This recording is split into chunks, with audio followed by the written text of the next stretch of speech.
Jeffrey and Michael, can you tell us what was the impetus for this book? The impetus was the fact that our life, our relationship was a little bit challenging, and it changed around, it turned around.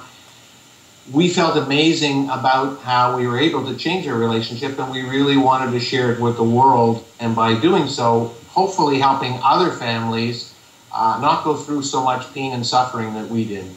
What were some of the challenges that you encountered in your relationship, Michael? Do we have enough time for this interview? Some of the big ones, I guess. Well, growing up, I was what you called the spirited child, and I happened to be born into a family that was extremely controlling, especially this guy over here. He was the my way or the highway type of father, and I was the free-spirited child who needed to do things my own way and live to the beat of my own drum. And so we clashed from the moment that I could walk and talk. And so I was not the, I was the fighter. And I would fight, and I would kick, and I would scream. And so there was a lot of issues that we had together in our relationship, of not listening to each other, of not valuing each other, of not respecting each other. And for me, from that, I felt significantly isolated and misunderstood. Jeffrey, did you recognize this as it was happening, or at what point did it become clear to you that this is how Michael felt? A lot of how Michael felt didn't really come out until we wrote this book together, which was really very interesting. Definitely did not realize it when we were going through it. I guess I was somewhat unconscious as a parent. I was really focused on what was going on in my life, and was somewhat oblivious to what was going on in the lives of my children. As I went through my own journey of self-discovery when I turned 50, I began to learn a lot about myself and about other people. I learned understanding, I learned perspective, and in those 10 years leading up to writing the book, that's when I really started to understand what was going on in the lives of my kids. So was it too late at that point to rescue the relationship, or like where was it at, Michael? Well, no, I mean, first and foremost, nothing is ever too late. And for me, it was so unique because I reached this breakdown point in my second year of university after going through significant challenges in the first 18 years of my life, with being bullied and being isolated, and not only challenges within the family, but challenges outside amongst my peers. And I ended up having a mental, emotional breakdown at the age of 19. And it was actually witnessing the changes that my dad made in his life. And he not only made changes in his own life, but started to show up differently for me. And it wasn't wordplay, it was actions. And those actions had so much more credibility to me, because I saw that he wasn't doing it to try and manipulate a relationship with me. He was doing it because he genuinely just wanted to feel happier in his life. And by showing up in a different way, for me, it inspired me. And it not only inspired me to have a better relationship with him at that point, but it inspires me to have a better relationship with myself and to change my life around. It really wasn't about me changing my relationship with Michael. It was about me changing the relationship with myself. And when I did that, then I was able to change my relationship with Michael. I think someone referred to the fact that it's really great you guys had a chance for a do-over. And that's really what we did, is we redid our relationship.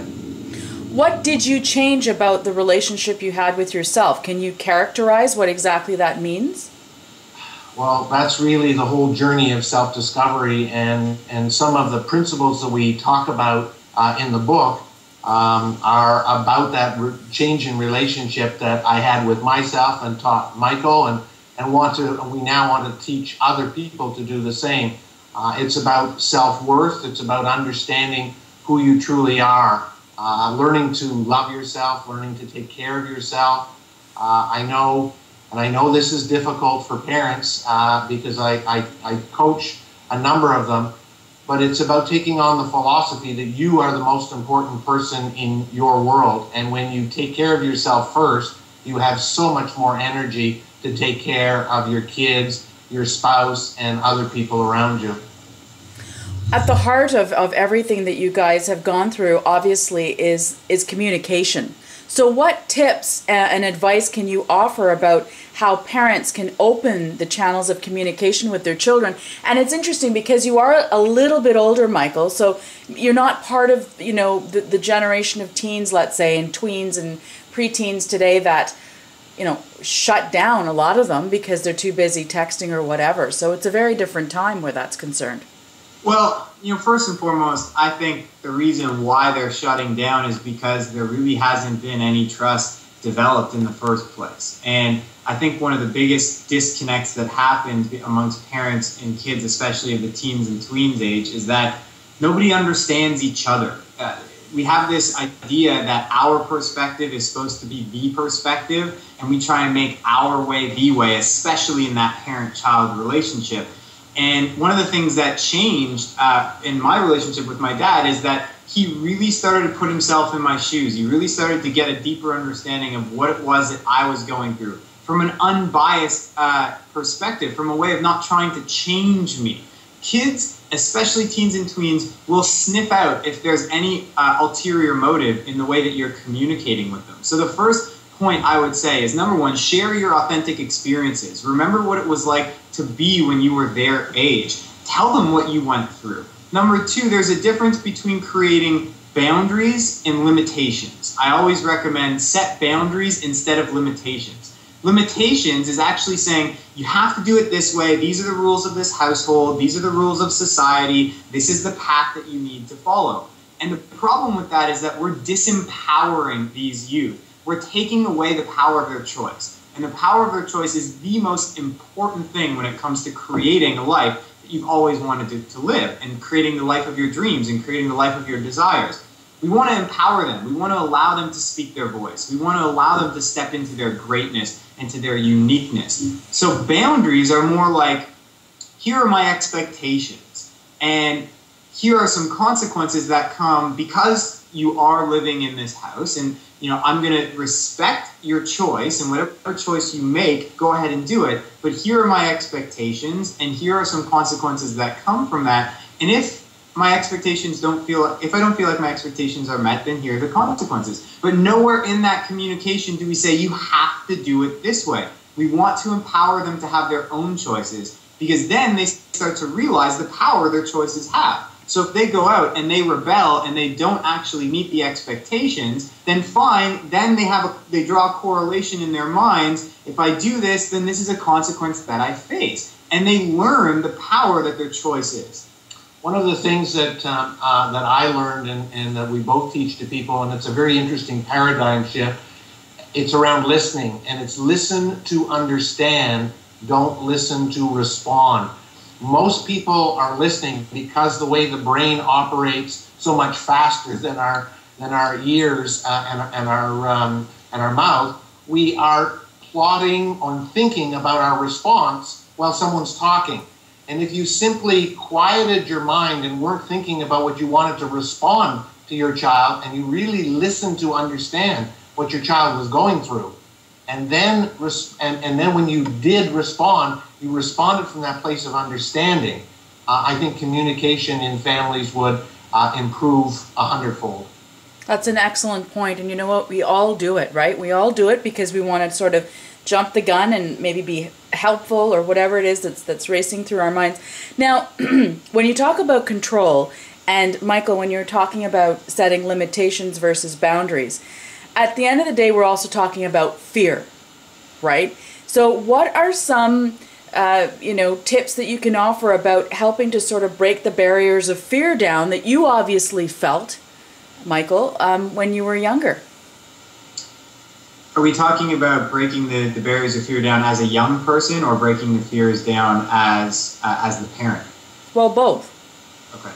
Well, I think first and foremost, what I would advise for young people, for teens, for tweens, for anybody that is young in our society, first and foremost, we have to recognize what is fear. So the first step in changing anything is awareness. I always say awareness creates choice, and choice creates change. So if we want to make any change in our lives, we need to be the one that makes that choice. But before we make empowered choices, we need to become more aware. So when we're talking about fear, a lot of young people that I work with don't even recognize that the thoughts that they are thinking are creating fear. So the first thing that I would do is I would get them to create a daily thoughts journal. Okay? And what that is, it's very simple. It's a 5-minute exercise every day. You sit down and you write down the thoughts that are going through your head, not the experience that you've had, but the thoughts that are going through your head. And then once you're finished writing down the thoughts, I want you to actually go through and read the thoughts and then ask yourself how they make you feel. And if those thoughts are making you feel down, or they're limiting, or they're controlling, then most likely those thoughts are coming from fear. And then that's number one, that's the awareness to know, okay, what am I thinking? And that is actually more fear-based than it is faith-based. And then what we do is we switch a fear-based thought with a trusting thought, with a loving thought, with a more positive thought. And then the more we are aware of the fear thoughts that are going through our head, the easier it is to actually switch them. I'm a firm believer that thoughts create our words, words create our actions, and actions create our experiences. So we've got to get to the root, which is what we're thinking. An interesting exercise I did a number of years ago, and when I was going through my personal journey, is we were away on vacation, and I decided to say out loud every time I was aware that a fear thought popped into my mind. Well, after a couple of days, my wife was ready to kill me because every few minutes it would be fear, fear, and it was a tremendous realization for me that, my goodness, my mind was feeding me so many fear thoughts in a day. And as Michael said, that sense of awareness helped me to go on to say, okay, I don't like that. I've got these shots of fear, the shots of adrenaline coming at me so often through the day. No wonder I'm full of stress and anxiety. And using that awareness, as Michael said, I learned to substitute those fear thoughts for faith thoughts. And in our book, there are some exercises, there are some techniques to help people identify those fear thoughts and actually reprogram the mind to come up with more positive thoughts. I just want to add one thing. To me, you cannot be empowered unless you are self-aware.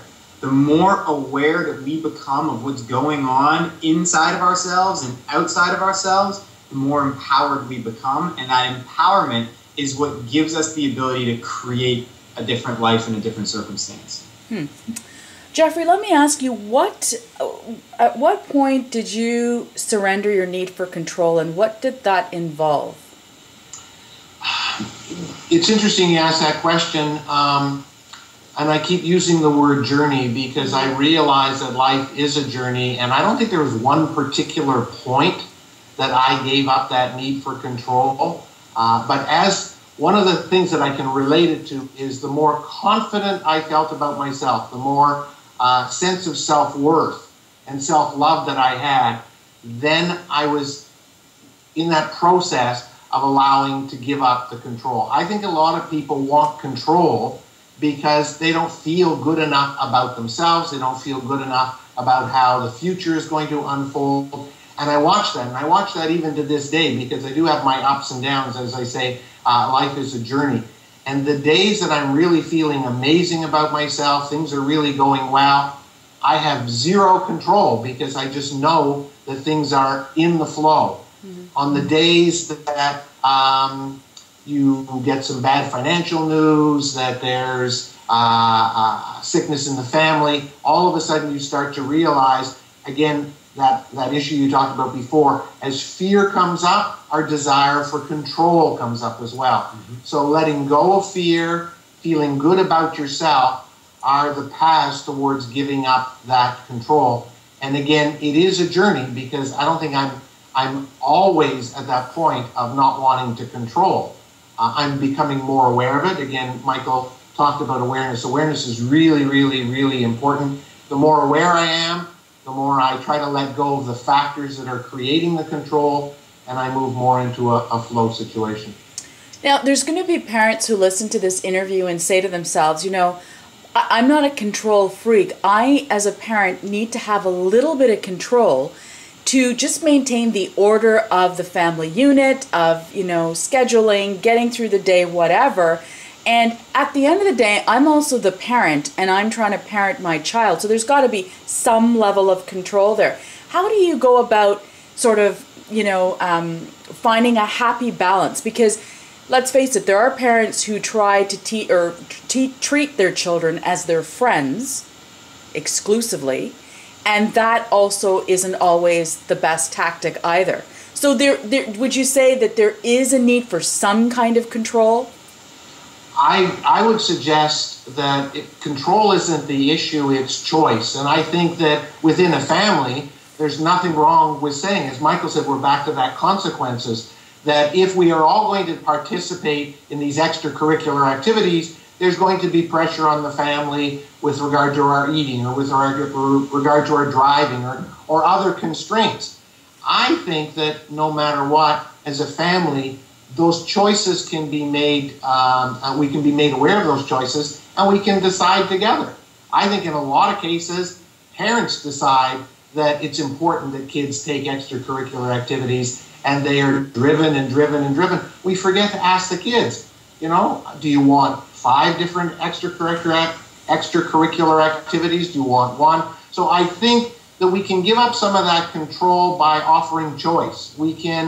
I'm a big fan of collaboration and cooperation, and even if you're dealing with a small child, and it's really neat because I get a bit of a do-over as well. We have a granddaughter that's a little over 2, and it's amazing when you talk even to a 2-year-old and you give them some choices. They seem to have a bit of a mind of their own. And how quickly they decide. I think that's the most unique thing, is when you talk to somebody of that age, there's a lot less conditioning going on in their heads. There's a lot less doubt of their own abilities. So they're very quickly, I asked Willow, my niece, a very quick question, and she's like, no, yes. Like, it's very quick. She knows what she wants. I think the challenge is that the more we strip away our self-worth from giving our power to other people, the harder it is for us to make decisions. So if you've got teens or tweens out there who are dealing with some self-esteem issues or some confidence issues or some self-worth issues, the best thing that you can do is let them go through the discomfort of making that decision. Because I've been there, and if I was given that space at that younger age of that 11, 12, 13, 14, to make those choices more confidently, then I truly believe that I would have made better choices when I was 16, 17, 18, and 19. Give them the space to decide, no matter how painful it is. Because those first few decisions that they make, they're going to start feeling that sense of empowerment again. And then making those choices from that point onward is just going to be so much easier. One of the important things to realize about control is it usually comes from a couple of roots. 1, I know better than my child. And 2, I have to take care of my child. It's my responsibility for them not to get hurt emotionally, physically. Well, that isn't an empowering philosophy, because no matter what we're going to do as parents, I tried to control Michael in a tremendous way growing up, and yet he did get hurt emotionally. So here we think we know better.